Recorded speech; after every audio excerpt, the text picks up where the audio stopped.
Ele posta Ok. no Google, no Yahoo, no YouTube, quer dizer. Pessoal, deixa eu pôr os negócios maiores aqui, porque...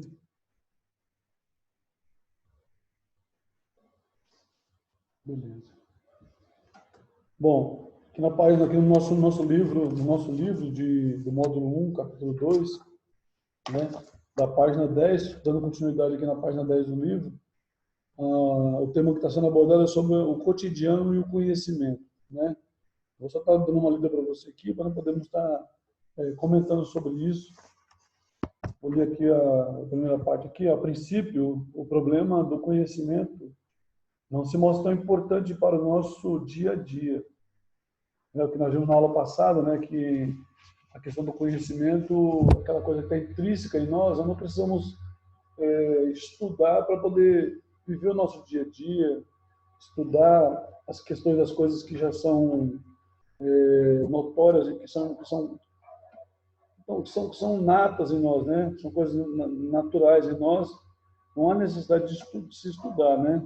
Como, por exemplo, o que é coisa do cotidiano? Comer, beber, trabalhar, estudar, conversar, dirigir, praticar esporte, sem se preocupar com o conhecimento envolvido, né? Então, isso são coisas que não se precisa você ficar aí anotando, marcando para viver, fazer parte da vida. Uma vida fica até meio robótica, né? Se você fosse uma pessoa que tinha uma vida assim, fica muito complicada. Então, nelas parece haver um saber fazer, né? Ou seja, um saber que tem função pragmática de organizar a nossa atividade diária, a nossa sobrevivência e o convívio social. Mas, apesar disso, essas práticas não parecem ter relação direta, né? De acordo com o autor do texto aqui, ele diz assim que essas práticas não parecem ter relação direta, como é que se diz?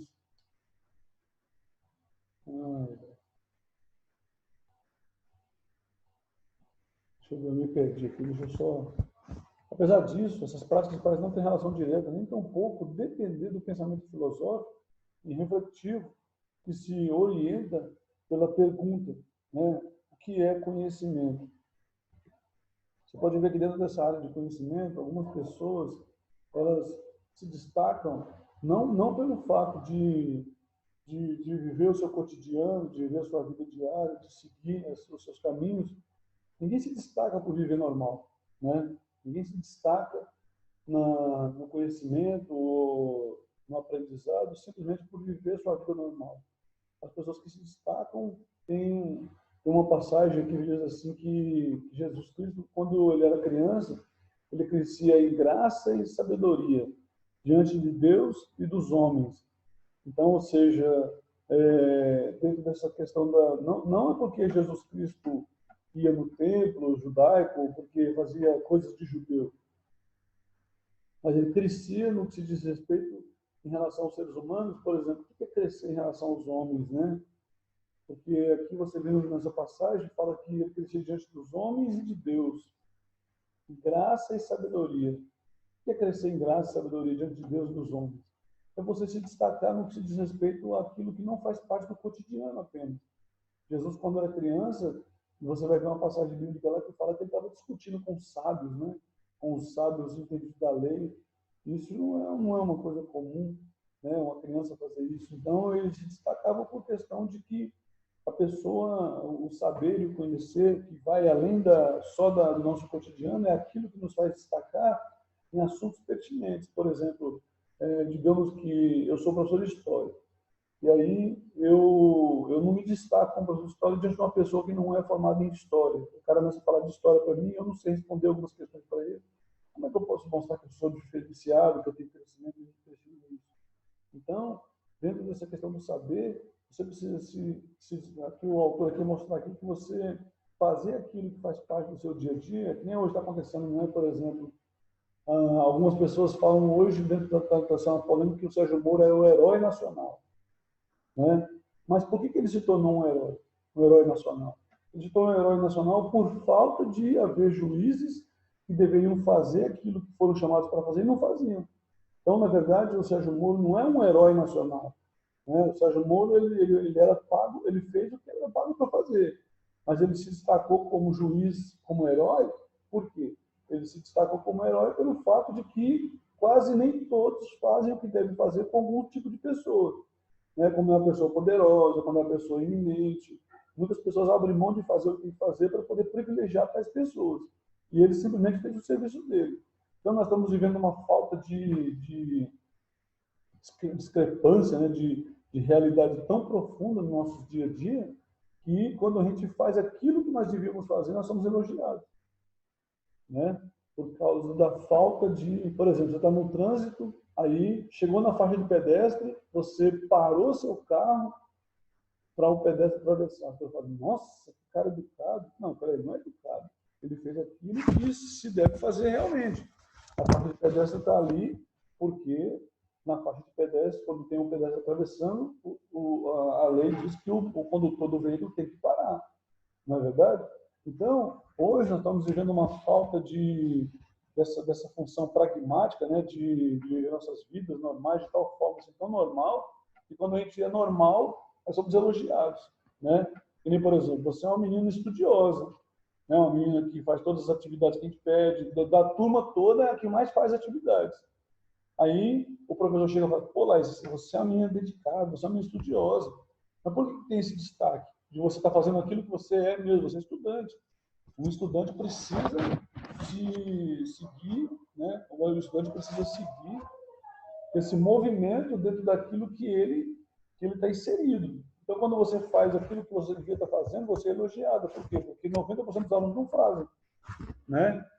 Então, o conhecimento, o cotidiano, as coisas do cotidiano, às vezes se destacam, alguns se destacam em relação a isso, porque nós estamos vivendo uma fase tão carente em relação a essa questão do cotidiano, do dia a dia, né, do ir e do vir, de forma tão assim pragmática que está perdendo essa noção, né? Então as pessoas que fazem aquilo que já deveriam estar fazendo acabam por fim sendo elogiadas por falta, né, de se vivenciar essas realidades. Outra coisa também é a questão da ética, né? Ética, quando uma pessoa é ética, né, quando existe algo que se faz, quando se faz algo ético, a pessoa recebe elogios, né? Mas por quê? Porque ética é um termo que caiu em desuso, né? Não se tem mais, não se vive mais isso no dia a dia, né? Você vê, por exemplo, falar mal de uma pessoa pelas costas, isso é antiético, mas é o que mais se faz, né? Enganar as pessoas, isso é antiético, mas é o que mais se faz hoje em dia, as pessoas enganando as outras em detrimento de um interesse particular, né? Então, nós estamos vivendo dias que conhecimento, viver de fato, de verdade, a realidade daquilo no qual nós estamos inseridos como cidadãos, como pessoas, nós acabamos sendo elogiados por conta disso, né? Nós acabamos sendo elogiados por conta disso e sendo reverenciados, né? Então, mas afinal, precisamos ou não de conhecimento para sobreviver? Está me ouvindo, Laís? Tá, né? Oi, Laísa? Alô? Laís? Dormiu, Laís? Está me ouvindo, Laís? Oi? Bom, vamos continuar falando aqui. Mas afinal, precisamos ou não de conhecimento para sobreviver? Bem, as nossas práticas cotidianas envolvem, né, como vimos um saber fazer. Podemos, porém, chamá-lo de conhecimento? O saber fazer, o viver de forma real e prática. Nós realmente precisamos de conhecimento, precisamos de respeito, de ordem, de louvor, por saber fazer aquilo que faz parte do nosso cotidiano, aquilo que está na nossa realidade, no nosso dia a dia, né? Então, assim, o conhecimento envolve crença, justificação e verdade. Os saberes cotidianos não parecem envolver essas coisas. Quando dirigimos e começamos a jogar futebol ou assistimos televisão, não estamos buscando verdades ou justificativas. alguns casos, né, alguns casos, podemos até questionar se durante essas atividades estamos conscientes das crenças que temos ou e usamos para praticá-las, pois é o hábito que orienta as nossas atividades. E costumamos reproduzir, né? Costumamos reproduzir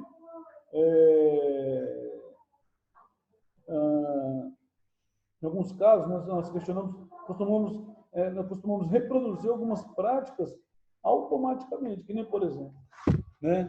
Por exemplo, vamos falar assim da questão religiosa. Você pega uma pessoa que vai estar lá na igreja. Às vezes o cara pega e fala assim, graças a Deus. Só um minutinho, Laís. Bom, continuando aqui, né? Então, às vezes, por exemplo, você está na igreja lá e o cara fala, glória a Deus, o cara fala, aleluia, né? Algumas igrejas mais pentecostais, mais fervorosas.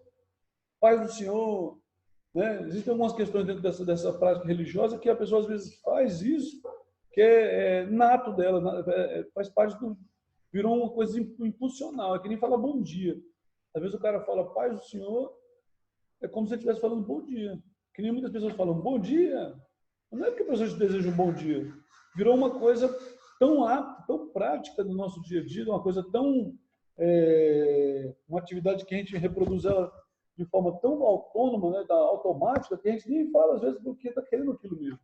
Mas porque virou algo do nosso cotidiano que nós nem pensamos. Tem muitas coisas que nós fazemos, por exemplo, muita gente vai na igreja aos domingos, na missa, né, na igreja, no culto protestante, evangélico também. Muitas pessoas vão, às vezes, simplesmente por prática religiosa. Nossa, hoje é domingo, dia de ir para a igreja. Gente, deixa eu ir para a igreja. Né? E às vezes chega na igreja, e aí ele está lá, às vezes não participa da realidade daquilo, e vai vazio e volta vazio do mesmo jeito, né? É aquilo que também tem uma passagem na Bíblia que Jesus Cristo faz lá no livro de Mateus, ele fala assim que dos corações dos seres humanos, né, que tem 4 tipos de corações, e desses corações tem um coração que é aquele que você lança semente, ou vem um agricultor, lança a semente, e logo vem as aves do céu e come a semente. Está se referindo àquela pessoa que vive naquele dia a dia, naquele cotidiano tão comum que nem percebe o que está sendo feito, a profundidade daquilo que está sendo falado. É que nem na hora de votar, né? Quando chega as eleições, a gente vai votar, vota só por uma prática mesmo, a gente não reflete sobre o candidato, nós não refletimos sobre quem queremos, e acabamos voltando, às vezes, quando alguém chega em você e fala assim, aí, fulano, por que você votou para deputado? Rapaz, você sabe que eu não me lembro mais. Nem lembro quem eu votei mais. Talvez o cara lembre para o presidente, porque só tem, né, poucos, né? Às vezes para governador, prefeito, mas às vezes tem um que nem lembra também. Né? Então, falando sobre isso, né? Quando alimentamos, por exemplo, fazemos isso com o propósito de sobreviver e manter a saúde, mas a gente faz isso de uma forma muito assim também de prática cotidiana, né? Às vezes nosso próprio corpo se adapta tanto que quando dá, às vezes você não está nem com fome, mas deu meio-dia, fala, nossa, preciso comer, né? Então, herdamos pela tradição, pela cultura, hábitos alimentares e formas de preparar alimentos, mas para que convertesse, né, em uma tradição, alguém teve que experimentar, investigar, descobrir como preparar isso, né, consumindo alimentos,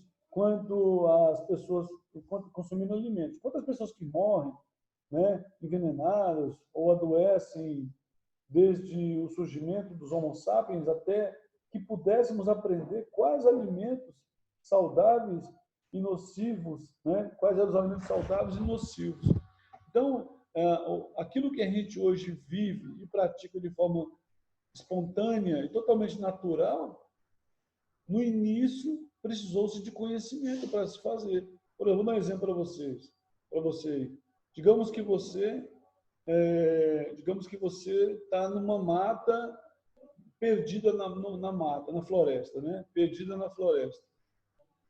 Quantas pessoas morrem porque não é o habitat natural dela? e também ela não tem um conhecimento anterior àquele lugar que ela se encontra.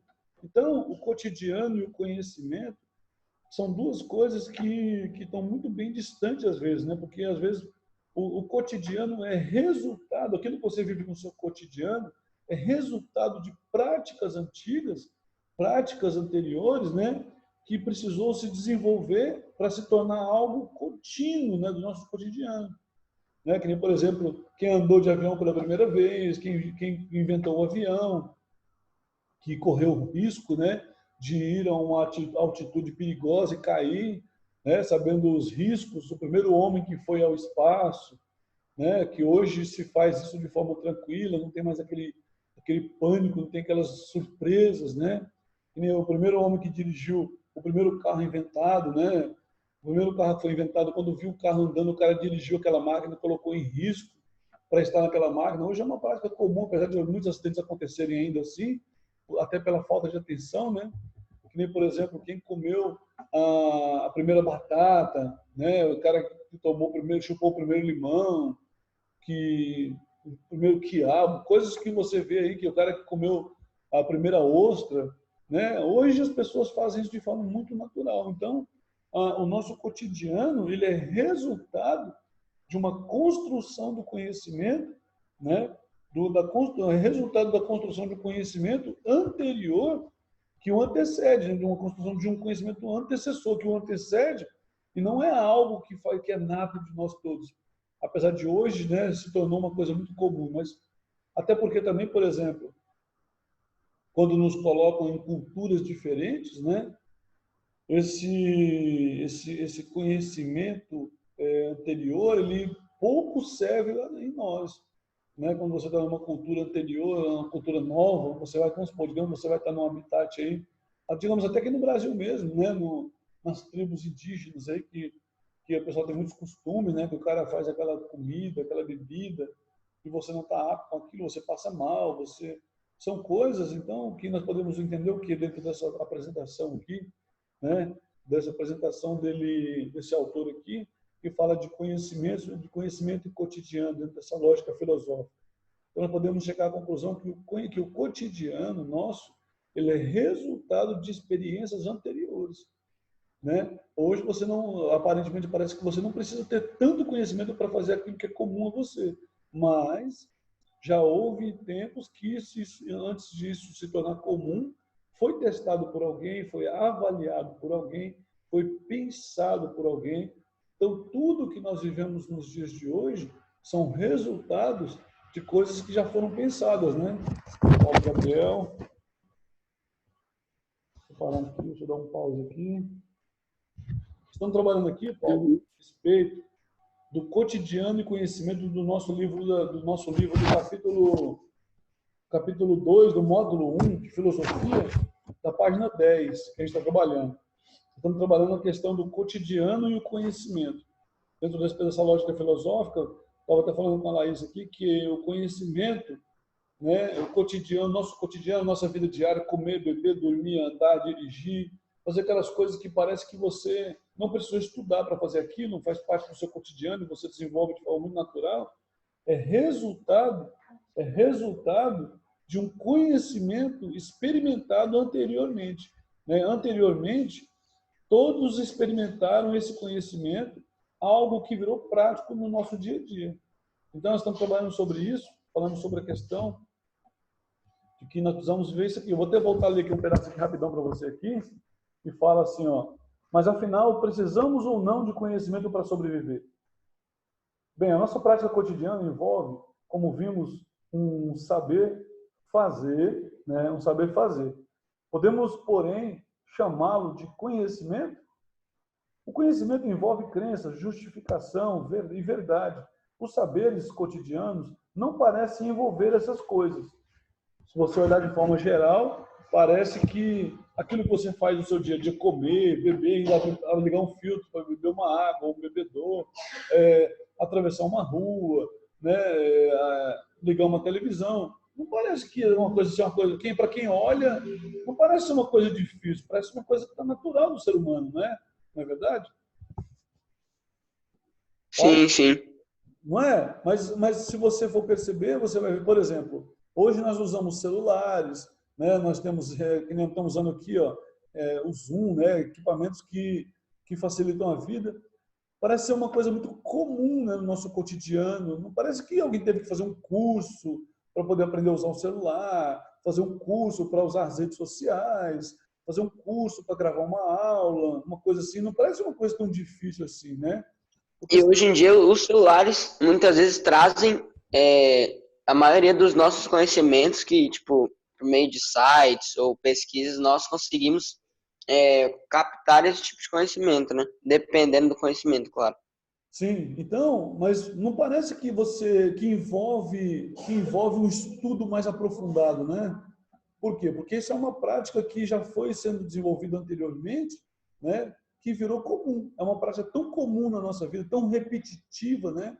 Que isso mostra que quanto mais nós repetimos as coisas, mais isso se torna comum na nossa vida. E aparentemente parece que não precisou de ter conhecimento para se tornar tão comum isso, né? Então, por exemplo, quando você estuda, lê muitos livros, né, você fala bem. Você pode ver que uma pessoa que fala bem, que fala pausadamente, usa vírgulas, tem ponto e vírgula, uma pessoa que lê bem, que isso você fala, nossa, mas como você é inteligente, né? Não, na verdade, não é a questão de ser inteligente. É uma questão de uma prática tão comum na vida dessa pessoa que parece que essa pessoa traz isso já de forma natural na vida dela, né? Mas não é. São questão de práticas, né, de coisas comuns na vida da pessoa do dia a dia. Então, ou seja, o nosso cotidiano é resultado de uma praticidade de hábitos, de hábitos que se repetem todos os dias. E aí isso nos torna, assim, às vezes até diferentes, né? Quanto mais nós praticamos aquilo, né? Que nem, por exemplo, você vê uma pessoa fazendo ginástica olímpica, uma pessoa fazendo ginástica, fazendo exercícios. Só um minutinho, Paulo. Espera um pouquinho, eu estou gravando aula. Pai, por que você jogou os presentes da minha mãe fora? Ei, Paulo, minha filha está aqui, minha filha tem 5 anos, cara, e fica aí. Tá tudo bem, né? Fala, Laís. Você viu o que minha filha falou? Não. Ainda bem. E isso das filhas dos professores aparecer tá acontecendo toda a aula. É mesmo? Ontem mesmo a filha do Aleixo apareceu lá. A Aleixo apareceu, a do César direto aparece. É que tem filho pequeno, não é fácil controlar, não, né? Mas tá tudo bem. Minha filha até é brava porque eu joguei os negócios dela fora aqui. Ela tá brava comigo, mas tudo bem. Isso é normal. Então, dentro dessa questão, nós podemos chegar à seguinte conclusão, que o conhecimento, o nosso dia a dia, a nossa vida, ela é resultado de uma prática comum o tempo todo. Então, que lição podemos tirar de tudo isso? Nós podemos tirar a seguinte lição, que quanto mais eu quero algo, quanto mais eu quero aprender algo, quanto mais eu quero que algo se torne natural para mim, eu preciso praticar cada vez mais. É que nem, por exemplo, matemática. Às vezes você vai estudar matemática, o professor, aquele cara que passa um monte de exercício. Fala, nossa, professor, pelo amor de Deus, para que tanto exercício assim? Porque matemática não se aprende só lendo, né? Matemática só aprende com exercício de fixação, né? Então, quanto mais exercício você fizer de matemática, mais você vai pegar a prática de resolver aquelas questões matemáticas que aparentemente parecem ser tão difíceis, né? Então, acaba ficando tão comum que nem, por exemplo, o cara chega em você e fala assim, Laísa, quanto que é 2 vezes 2? 4. Quanto que é 3 vezes 3? 9. Então, são coisas que você responde, às vezes, até sem pensar, né? Por quê? Porque é algo que ficou tão comum no nosso dia a dia, mas o cara fala para você assim, quanto que é 350 vezes 12? Ah, não, essa me apertou sem abraçar. Né? Por quê? Porque é algo que não faz parte do seu... Aí você vai ter que pensar, você vai ter que escrever no papel, calcular, né? Lógico que tem pessoas que pode ser que até que respondam, né? Tem alguns matemáticos aí que conhecem algumas técnicas que eles respondem isso facinho, né? Mas não é nem questão de já estar gravado na cabeça dele, mas é uma técnica que o cara tem e o cara sabe responder isso rapidamente. Então, são coisas que, no nosso dia a dia, quanto mais repetimos as coisas, mais essas coisas viram coisas do nosso cotidiano, né? Então, aqui, voltando aqui embaixo na página 10 aqui, ó, ver para crer, né? Ver para crer. A postura cética, É possível estar consciente do próprio conhecimento? É possível estar consciente do próprio conhecimento? Ou é possível saber algo sem estar consciente de que se tem uma crença? Né? Mas é possível saber algo sem que tenha feito um exame das próprias crenças e elas tenham se mostrado verdadeiras?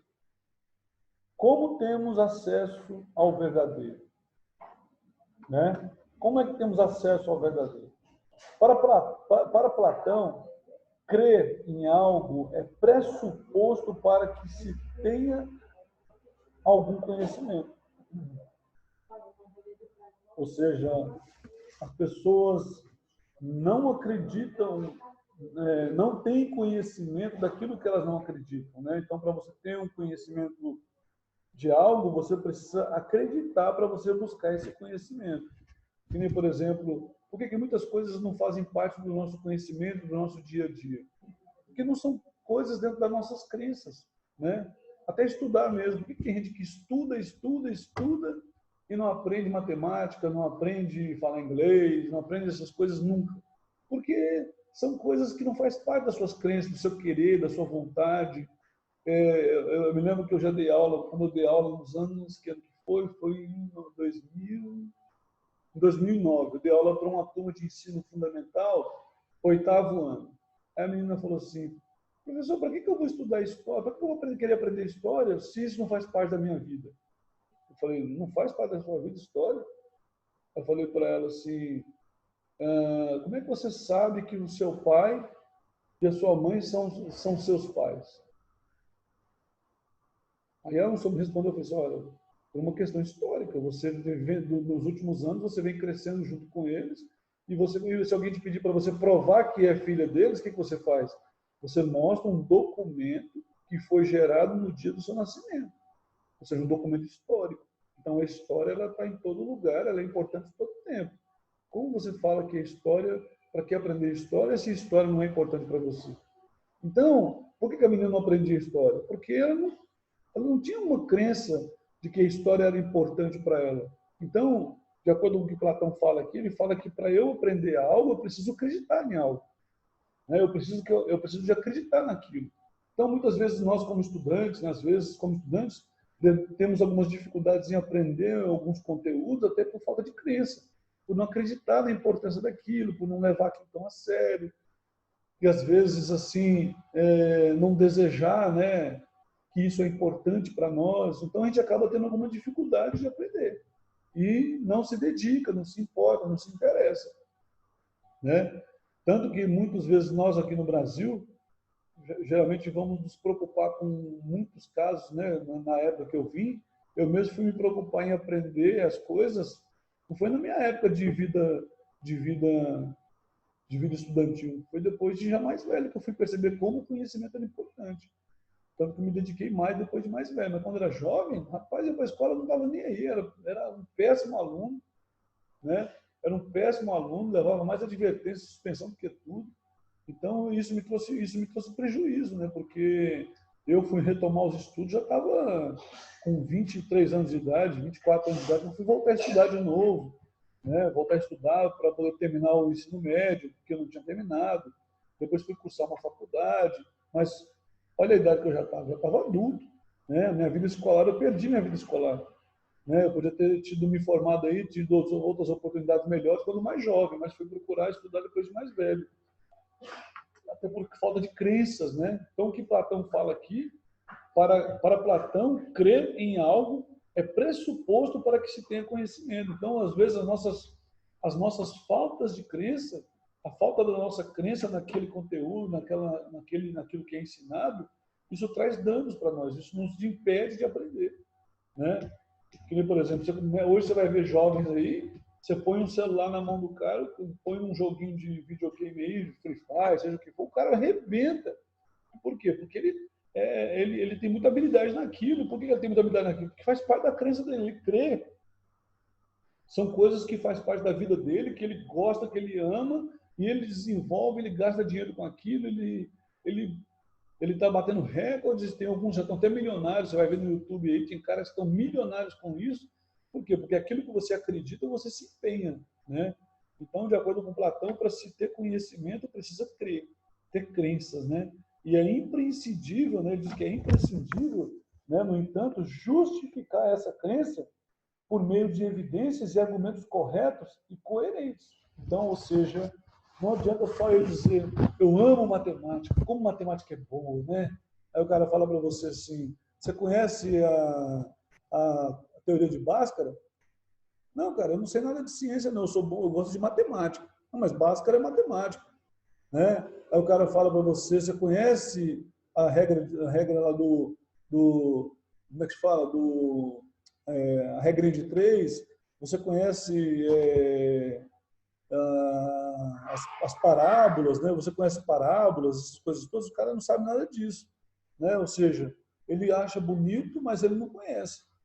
Então, você precisa, para você crer em algo, é imprescindível que você tenha conhecimento do que você crê, né? A sua postura, de acordo com Platão, ela é necessária. Seria suficiente para alcançar outra característica do conhecimento, a noção de verdade, né? É nesse ponto que o ceticismo intervém no debate filosófico. A sua intervenção é perturbadora. O cético se caracteriza pela atitude de colocar em dúvida a possibilidade do conhecimento e, em versões mais radicais, até mesmo a existência de algo, né? A postura cética pode ser aplicada a áreas filosóficas específicas, as teorias científicas ou as crenças cotidianas de uma vida, né? Por exemplo, por que tem pessoas que se tornam dependentes? Vamos citar um comentário só. Não vou dizer que eu sou dono da verdade, que eu sei realmente de fato isso. Mas, por exemplo, por que uma pessoa ela se envereda às vezes no álcool e se torna dependente do álcool? Por falta de crenças ou às vezes até por uma crença, né, de que através da bebida que ele se sente livre, que ele se sente solto, que ele constrói relacionamentos, amizades, mas até que ponto ele vai nisso, né? Então, e a falta de crença é saber que o excesso da bebida pode trazer danos físicos, danos mentais, danos sociais, e a pessoa não tem essa crença, não busca ver esse conhecimento, nunca acredita, né? O cara que nem, por exemplo, você fala para o alcoólatra, até para aquele que já está acima do peso, você fala para eles que eles estão precisando de ajuda, eles não acreditam até o momento que essa questão vem trazer dano para ele. E às vezes nem trazendo dano essa pessoa acredita nisso, né? Então, as crenças são coisas que são fundamentais para se ter conhecimento, né? A postura cética pode ser aplicada nas áreas filosóficas específicas e as teorias científicas ou as crenças, né, no cotidiano. E pode ainda ser utilizada como um método de investigação, tal como o francês filósofo lá, René Descartes, né, do século XVII, meados do século XVII, que praticou a própria dúvida metódica, né? Ele fala se creio, perdão, como é que ele fala? Se penso, logo existo. O que ele quer dizer com isso? Que a existência é resultado do pensar, né? Então, dentro dessa questão desse livro aí, né, vamos ficar por aqui, tá ok? Vamos ficar por aqui nesse conteúdo aqui. Na próxima aula, que nós nos encontramos na aula de filosofia, nós vamos estar aí entrando em alguns assuntos sendo na página 14, né? O relativismo e a refutação. É possível viver sem verdades? Relativismo e refutação. Refutação. É possível viver sem verdades? Aí, se vocês puderem fazer o exercício da página 13 aí, ó, exercício da página 13, tá? E para o seu conhecimento aí. E depois eu vou postar também no portal lá o que vai cair na P1. Já coloquei a nota de vocês já no portal já. Tá ok, pessoal? Então, acho que é só, por hoje é só. E aí, quinta-feira, nós vamos ter nossa aula aí de novo, né, online, de sociologia, de arte. Tá ok? Tá ok, Paulão? Tá bom. Tá ok, Laís? Professor, Sim. Pode falar, Laís. já Desculpa, não entendi. Pode as falar. nossas... Fala de novo que eu não entendi. O senhor falou que, tipo, já tem as nossas notas. O senhor sabe se a gente vai poder, tipo, ver o quanto a gente tirou?